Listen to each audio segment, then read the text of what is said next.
Hi everybody, it's Oksana, and today I'm going to show you how to make this beginner pendant. This is great for your first project or if you're just starting out with wire wrapping because it has just 2 base wires to weave around. And this is a nice clean cut pendant. It's different from some of the previous beginner tutorials I've had that have had like little curls and swirls. All the wire ends here are hidden out of sight and not turned into decorative curls. And even the back, I mean, it does have some here because I did have to do something with the wires, but I think the back looks pretty clean as well. So if you like this design, if you want to see how it's made, then I will show you. And I do want to also say that if you click on the little eye or right here, I now have the option to receive support. So if you want to support my channel, then go ahead and click on that, and thank you very much if you do, or if you've already have done that. So let's get started in making this pendant. So I'm starting out with 2 pieces of 20 gauge wire, copper round dead soft wire. This is bare copper, so I can oxidize it. I have a video on oxidizing if you need to see. I get my wire from Monster Slayer, and then I have some weaving wire which I'm keeping on my spool. So this is 7 inches, and this one I'm not cutting, so I don't measure it out. I'm just gonna unravel a little bit, and then I cut my own like little thing so I can put the wire through here so it doesn't just all come unraveling. And I'm just gonna weave on these 2 base wires. I'm going to give myself a little bit of space, kind of go almost in the middle, just right before the middle, and just pinch it there and stick my weaving wire right through both of them. And I think I just forgot to mention, but this one's 26 gauge. I think 28 gauge is a little bit easier to use if you are weaving for the first time, or if you're a beginner. I personally liked using 28 gauge when I was starting out, and now I like using 26 gauge because it's a thicker wire, so it goes a little quicker, but 28 is really nice too. So just making a little loop just to kind of secure my wire here. And then I'm making 2 wraps, so I'm bringing it up the back around both wires once and twice. And that makes what looks like 2 little loops around both wires.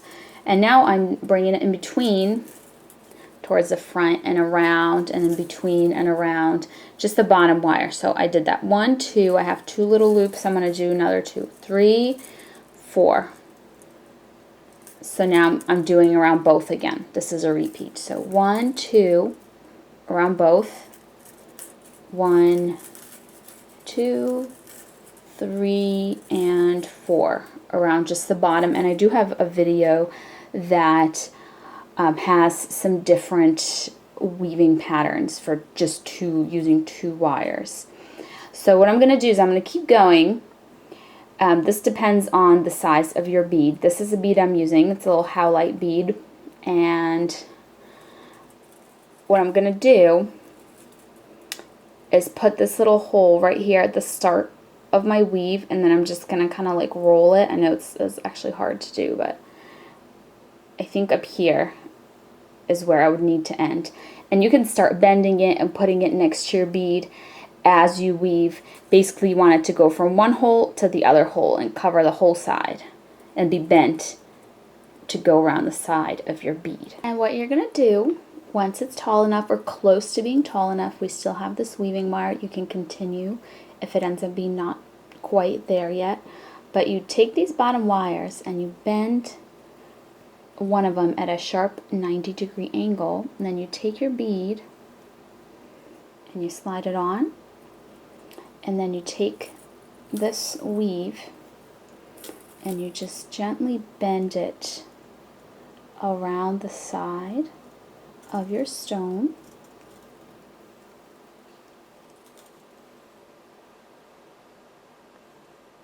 Okay, so mine's long enough where it's able to go over the entire side.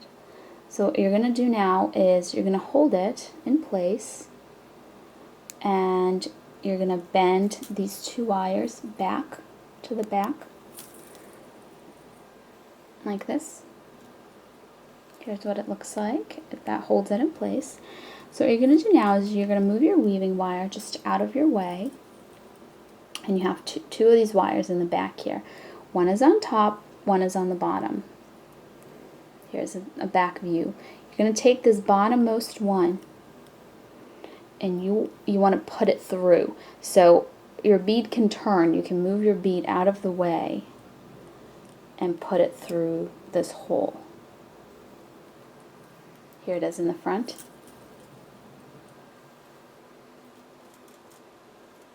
If you want, you can use pliers to help you pull it. So here it is. And then this one, just going to bend it up here to the front. So now I have these, let's take this one and bend it out of the way for now. Alright, now I have these 2 wires going next to each other. They're going to go across this other side for me. So there is a gap in between them. And here's the pattern that I'm going to do. I'm taking my weaving wire, bringing it up, and I'm wrapping it around just the top wire once. Then I'm bringing it up and I'm bringing it across the front all the way down. Then I'm bringing it down and over the bottom wire. So just one wrap around the bottom wire. Then I'm bringing it all the way up the back and once around the top wire. So this is a repeat now. So once around the top wire all the way down, once around the bottom wire all the way up, once around the top wire. And that's the pattern. And what you may find happening as you do this, depending on how much you pull on your wires just naturally as you weave, they might start to come together and get closer and closer together as you weave, and that's totally fine. I think that I kind of assumed for this that we would have them getting closer and closer together, because it can be really difficult trying to keep some kind of spacing. I think that it will look nice having it start out wide and then get thinner, thinner, thinner, thinner until they're just right up next to each other, these 2 wires. So just let it happen. Just focus on doing this weaving pattern and let them come together. See, mine are now right up against each other at this point. So I'm going to do this until I can start bending it actually right now, until it goes all the way around the other side and we get to down here. So mine made it all the way here to the top. Now before we go on, we do have this little tail here back from when we first started weaving. You want to just cut that off with some wire cutters. Take your pliers and just kind of pinch that little end down so it's not sticking out. Alright, so here I weaved until this touches here. It went all the way around. Now I'm taking this innermost wire, or the bottom wire of these top 2, and again putting it through. You can turn your bead if you want to, if that helps you. Because it's shorter now, I'm going to use my pliers to grab it because it's hard for me to grab it with my fingers. So what I'm doing is I'm pulling it this way because I don't want to have a big gap. So I'm pulling it tight, and then I'm bending it in the back, bending it to lock it in place. So now we have this wire, let's bend it up, this wire, and then these 2 to do something with. So I'm going to try and line these up right next to each other like this.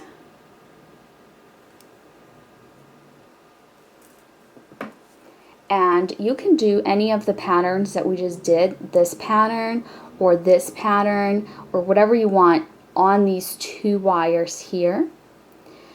this is going to be our bail. So let me think what pattern to do here for you. I'm gonna wrap once around, let's hold it this way. So this way we can have a bottom and a top wire. So I'm gonna wrap once around this wire. I'm gonna do the same pattern as I did here. This actually makes a really pretty bail, I think. Bring it up over both and then around just the top one, just the bottom one. So the same exact pattern as I did here. Just these wires start out being right next to each other instead of spaced apart.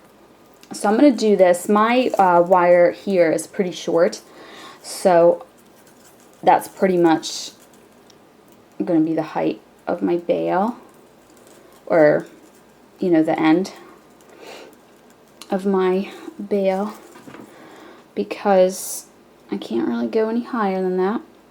I'm going to tighten up this weave. Sometimes it can get a little separated.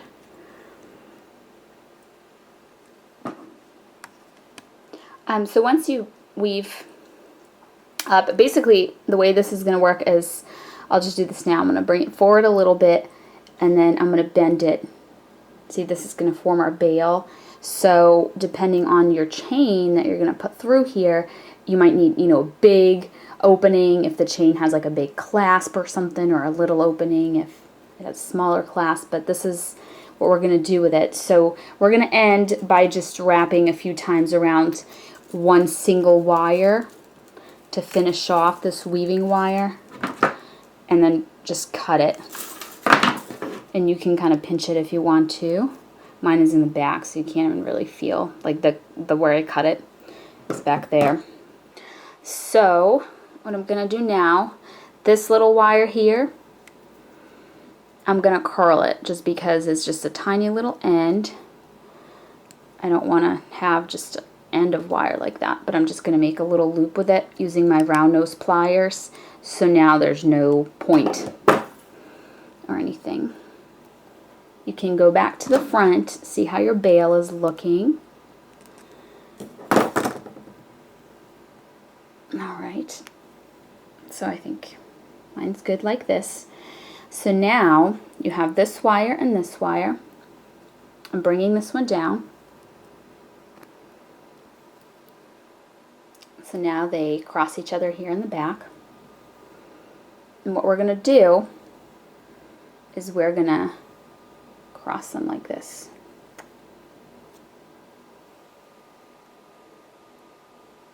And we're going to cut them.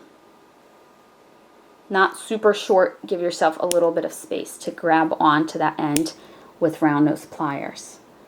And then I'm cutting this one as well. Shorter like this. So what I'm doing now is I'm grabbing these ends with my round nose pliers and I'm curling them, and I'm keeping the very end of the wire. I don't want it to go up and over. I want it to go under. See how right there it's going under? That's what you want. So continuing making this curl, and this one I'm going to continue in this direction that it's going in. Again, keeping that little end under. This way there's no scratchy end. So basically just a way to finish off our wires here in the back and connect it, and also it makes the bead not turn because it's going all the way across the back.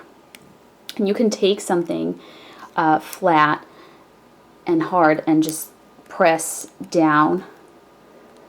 I'm just taking this part and press down on these if they're sticking up too much. Like sometimes they can kind of not be flush up against the stone. And then this, just another curl. If you wanted to, like if you like the look of these little curls and loops, you could bring maybe this wire to the front and make a decorative little loop. But I already have some pendants where I have those little curls, and I wanted to make more of like a clean cut pendant that does not have any of those little loops or curls, just to have something different. And now I'm using my pliers just to fix this little edge. It got a little bit twisted. And that is it. that is the pendant. So I am going to oxidize it just because this is bare copper. So here is the finished piece after it's been oxidized. I just lightly oxidize it so it's not super dark. And I think it goes nicely with the colors in the stone. This is a howlite. I don't know if I mentioned that at any point of the video, but it's just a howlite bead. So that's it. Here's the finished piece. Thank you so much for watching. I'll see you next time. Bye.